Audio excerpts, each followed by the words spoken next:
സോമി ഫെബ്രുവരി 17 നടിയെ അങ്കമാലി ആസ്ഥാനയ്ക്ക് സമീപം തട്ടിക്കൊണ്ടുപോയി പീഡിപ്പിക്കാൻ ശ്രമിച്ചത്. തുടർന്ന് നടന്ന അന്വേഷണത്തിൽ നടിയുടെ അവിടുത്തെ ഡ്രൈവറും മറ്റ് സഹായികളും അടക്കം അറസ്റ്റിലാവുകയും തുടർന്ന് പൾസർ സുനി എന്ന മെയിൻ കുറ്റവാളിയിലേക്ക് എത്തുന്നു. അതിനു മുമ്പ് തമ്മന സ്വദേശി മണകണ്ഠൻ പിടിയിലായതോടെയാണ് ഈ കേസിൽ കൊട്ടേഷൻ നടത്തിയിട്ടുണ്ട് എന്നൊരു സൂചന പുറത്തു വരുന്നത്. തുടർന്ന് നടത്തിയ അന്വേഷണത്തിൽ ഇത്തരത്തിൽ പൾസർ സുനി പിടിയിലാവുകയും എന്നാൽ ആദ്യഘട്ടത്തിൽ പൾസർ സുനി ചോദ്യം വേണ്ട രീതിയിൽ സഹകരിക്കാത്ത ഒരവസ്ഥ ഉണ്ടായിരുന്നു. തുടർന്ന് വീണ്ടും 2 മാസങ്ങൾക്ക് മുമ്പാണ് ഇത്തരത്തിൽ ഗൂഢാലോചന സംബന്ധിച്ച ഒരു വെളിപ്പെടുത്തൽ പൾസർ സുനിയുടെ ഭാഗത്തു നിന്ന് പോലീസിന് ഉണ്ടാവുന്നത്.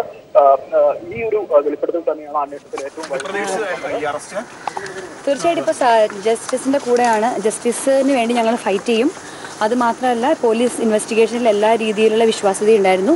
സത്യം ജയിക്കുന്നു, സത്യം ജയിക്കണമെന്ന് തന്നെ ആഗ്രഹിക്കുന്നു. എല്ലാവരെയും പോലെ വല്ലാത്തൊരു ഇമോഷനിലാണ് ഞാനും ഉള്ളത്. എന്തായാലും ഞാൻ പോയി പങ്കെടുത്തതിന് ശേഷം ബാക്കി സംസാരിക്കും. എക്സിക്യൂട്ടീവ് യോഗം നടക്കുകയാണ്. ഞാൻ സംസാരിച്ചിട്ട് തിരിച്ചു വന്ന് വ്യക്തമായ ഒരു ധാരണ പറയുന്നതായിരിക്കും.